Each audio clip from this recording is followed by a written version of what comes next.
if you want to manifest a specific person or get your ex back, there are two ways to go about that. The first way is how I've done it before in the past, and it did work, but not without a lot of sacrifice, suffering, and just honestly being out of alignment with the law. The second way is the right way, and how I would go about it again if I wanted to attract a specific person ever again, which I can't see that happening for now, a specific person. I know sometimes I can have a very whimsical, ethereal way of explaining things, perhaps a little bit too practical at times, and all of that together could make it sound a little bit twisted. So I will be clarifying plenty of things in this video so you can understand it better. And by the way, the short answer to this question, how to manifest a specific person or your ex back, would be to just change your self-concept and see yourself with this person and just assume that they are in love with you too. That would be the short answer. However, this video is more so geared towards those of us who struggle to change our self-concept, the ones who face physical reality more times than not and find it rather challenging to just trust and have faith. So Bob, this is our specific person. This is the example. Bob, ask yourself this: why do I want to manifest Bob? Just to stare at him? No, I would like for Bob to do things, right? I'd like for Bob to love me and display that love. I'd like for Bob to buy me flowers just because he's thinking about me. I want Bob to see me as the most beautiful person in the world. Images of these incidents would comprise of your visualization sessions or your scripting sessions or whatever the hell it is that you do to manifest things. Here's where the law of assumption becomes relevant. If you see Bob as already having been manifested in your life, then he will be. But the question is, who would you be in this scenario? Because to assume something is to be that thing. Well, in this scenario, you would be Bob's partner. But who is Bob's partner? How does he or she see themselves with and without Bob? What does he or she look like? What are their habits and hobbies? What are their likes and dislikes? It's essentially a profile that you're creating entitled Bob's Partner. But do you hear that yet? Do you feel that? How limiting that could feel? You've been given knowledge of such a powerful and beautiful law, and you've chosen to use it to manifest yourself into Bob's partner. I've done this before, and there's a pitfall in this route. There is another way to get Bob, a way that is far more holistic and in alignment with the law of assumption. Because a lot of people, when we first learn about this law of assumption or attraction, we accidentally start transitioning ourselves to match the preferences and desires of our person of interest. A lot of people do this subconsciously, even without knowledge of spiritual laws. I'm going to go on from here for a moment or two with a little disclaimer, but if you're uninterested, then just feel free to skip to the next chapter where I will share with you the proven method to attracting a specific person or your ex back. And again, fair warning, this video is for the ones who struggle with just changing their self-concept, the ones who struggle with having faith and trusting the process, the ones who think being Delulu is just absolutely illogical and impractical. If this is you, then this video is a method that will work for you. I hope I worded that correctly. Manifesting specific people, specific being the key word, isn't something I any longer recommend because it is a very slippery slope to unhealed individuals. And I don't think I have ever recommended it, but I'm saying any longer to account for my memory. However, if you are intent on one person, then don't let my opinion sway you. It's just my opinion. And I'm not your messiah. Only you can know what feels right for you in that moment and then take it from there. I suspect this is a perspective that will aggravate a few, but to clarify, I am not here to share ideas that will keep others in a state of inequality. I've already focused on manifesting specific people. while they focused on themselves or on other people. Who was thinking about me during those occasions? Likely not them. Certainly not me. Yes, everybody did eventually come around, but the connections never lasted because there was just too much accumulated resentment. It's harmful, is what it is, if you're not coming from a balanced and whole state of being like I wasn't. And I don't want to see you or anybody make the same mistakes as I made. And like what we've done historically with religion, let's not use this beautiful philosophy of the law of assumption or attraction to close our minds and keep ourselves enslaved. This is supposed to liberate you.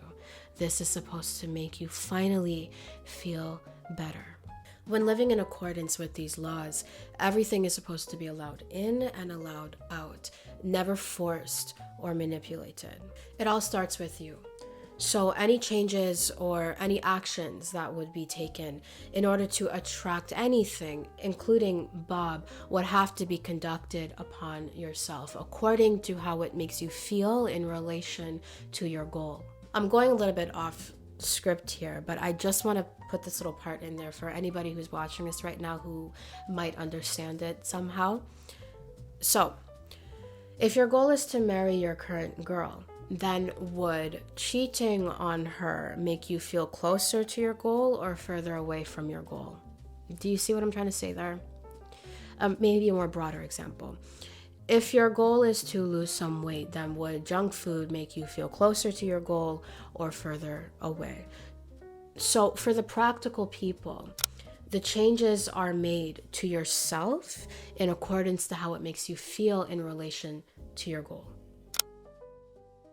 So how do you manifest Bob from a balanced place, from a place where you're not sacrificing your well-being? Because we're not using spiritual laws to just get material gains but be devoid inside. This time around, we're hungry. There was a video I watched recently with Les Brown, and he was like, we hungry. It was just so funny. And he started quacking like a chicken or flapping his arms like a chicken. I don't know. It was very motivational. This time around, we want inner fulfillment as well as material gains. How do you manifest Bob? You manifest yourself. What does that mean? You do all of your techniques, your visualizations, scripting, whatever you do from a place of knowing, I'm good with or without him. I don't need specifically him to be fulfilled. I don't need specifically him to be loved because look at all the meals I brought to the table. He'd have to be crazy not to eat with me. And if he doesn't want me, it's no big deal because I know I'm good either way. I'll wish him all the best. It's that kind of assurance that we're looking for. Being good either way is that detachment that is necessary. So you see, detachment is not toxic. Detachment, pure detachment, in the spiritual sense, comes from an inner knowing where I'm good either way, with or without this thing. I mean, I prefer to experience it now, but either way, I'm good. And then it tends to manifest from that airy state of being. Ponder this Goddard quote for just a moment. Change your conception of yourself, and you will automatically change the world in which you live. Do not try to change people. They are only messengers telling you who you are. Revalue yourself, and they will confirm the change. If you're not happy within yourself and as yourself, it's going to be difficult to do this. If your table is empty, how can you truly be good either way if Bob picks up all of his meals and leaves? The majority of us are practical people here on this physical planet, and how can we not be?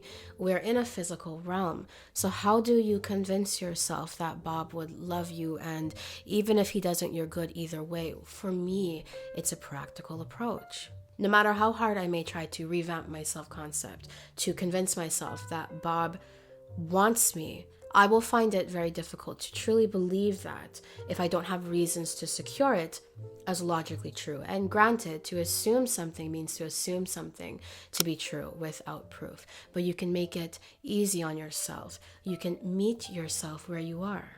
And I think this is where a lot of people go wrong with the law of attraction and assumption, because They try to do things one way through pure faith, and then things don't work out, or they do, but then they still fall apart. And it's because you failed to meet yourself where you are, hun.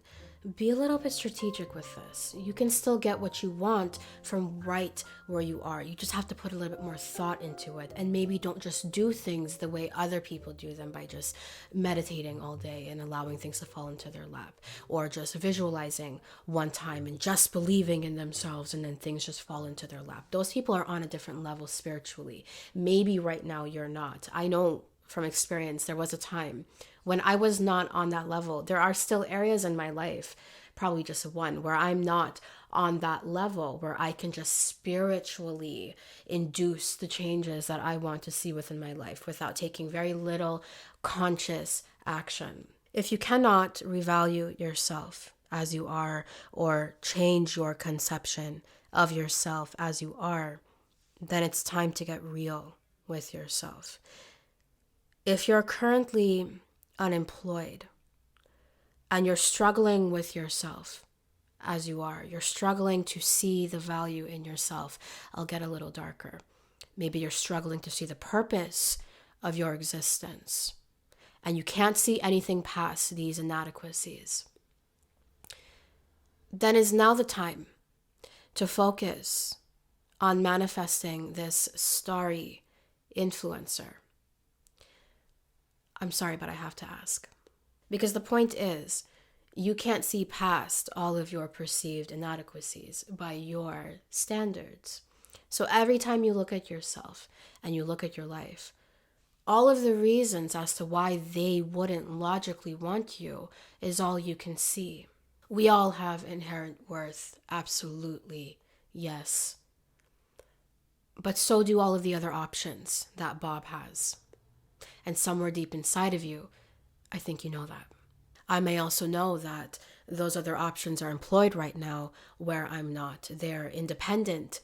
I'm not. They take care of their health and hygiene. I don't. They have skills and hobbies. I don't have any. And if you notice these material incentives within Bob's options, then obviously these material incentives are relevant to you. If you're noticing these material gains within Bob, then you're noticing the lack of them within yourself. And it's causing you to doubt yourself and to dress a little bit more provocatively, which honestly, now that I say it out loud, I don't really care about that. A better way of saying it would be it causes you to doubt yourself and then find physical ways to compensate for your perceived material shortcomings. That sounds better. This is when we start chasing our specific person, ditching our friends to hang out with them, even though they booked us last minute, straightening our hair because they don't like curly hair, which I've done before. Obviously, you knowing that you are the entire universe, an extension of God, isn't enough street cred for you at this moment. And that's okay, sweetie. You're human. You're here to have a human experience, which means things you can touch and feel and smell. Okay? This is just part of your process. This is the human experience, and these seasons are part of it. Many of us, until we rectify these issues within ourselves, we won't be able to really convince ourselves that we're ready to receive what we want. And if we don't, we're really going to be okay. Because these facts of your physical reality will always be popping up and causing doubt within yourself. The goal is to eliminate that doubt in the simplest way you can think of. Where there's no doubt, there's certainty. Where there's certainty, there's detachment. Detachment is trust. It's a state of allowing good things to come on in. It's not that your specific person is the light of your life. You're just noticing their value more than your own. If they have options, you're noticing the value in the options more than your own value. And if we're being honest, the things you're looking at and associating with value is he drives a better car. He earns 6 figures at this very young age. She's got a bubble butt. Her skin is clear. He's bilingual. Her parents made her play the violin. Now she can play the violin. My parents just gave me the best villain backstory. What can I do? Why would he or she want me when that's one of their options? Maybe I need to compensate and give her all of my money I'm going to engage in intimacy with him before I'm ready because I don't have anything else going for me that'll cause them to stay on their own accord. So if you want to manifest your ex back or a specific person, first keep your eyes on your own table. It is of no interest to you what they could be eating over at the other options table. Don't compete. You never compete. Secondly, manifest yourself back. Let's put things in order and prioritize. First, you attract yourself, and then you attract the other person. This is basically how you attract anything via law of assumption. You can replace Bob's partner with YouTuber, or YouTuber with homeowner, or homeowner with business owner. It's all about what's going on within you. And if you can't change your own self-concept, then you've got to improve the facts of you. If I haven't clarified it enough yet, how do you manifest your specific person or any person, including the best person for you? You manifest yourself. How do you manifest yourself back? Your specific person was just one goal on your list of 10. What about the other 9? If you're intent on this one person, maybe they're really the one for you. Maybe you really are absolutely head over heels in love with you, and you just know there is something there. You can feel it. Okay, sweetie, I'm not in your heart. I don't know what's going on within your life. I just didn't know we'd be having this talk this soon. You do not have to stop visualizing your specific person if it makes you happy. What I'm saying is, find a way to eliminate that doubt within yourself that's telling you you're not enough for them. I have found 2 effective ways to do this. And the first, and we've all heard it before, is to stop pedestalizing them. They've got shortcomings too. Either everyone is perfect, including you, or no one is perfect, including them. Either way, there is no reason, logically, why this person should ever be held above you. The second is to increase yourself in the ways that you believe are valuable. Is clear skin of value to you? Is it on your resolution list? Then let's manifest this as well. Is more financial abundance of value to you? Then let's manifest this as well. Let's go ahead and add more of our favorite foods to our table. Not many people can resist a full table, including you. And when you see how full your table is, you won't doubt anymore that they'll want to eat with you or anyone really. If this analogy is unclear, the food on your table is the fulfillment of your other goals. The better health, the better car, the better skill set, the better living situation, all by your standards. If you know this person is good for you, then keep them in mind, but keep yourself in there first. Don't put the cart before the horse. As within, so without. And tell me what that means to you in the comment section down below. So, does everything sound good? Are we good? Okay, I'll assume you're saying good. And with that being said, thank you for watching this video. I truly do hope you enjoyed it. If you did, I trust you'll give this video a thumbs up and subscribe to this channel for more content just like this one. So, how did you like today's video, and what video would you like to see next? You let me know in the comment section down below. I cannot wait to see you in the next video. Toodles.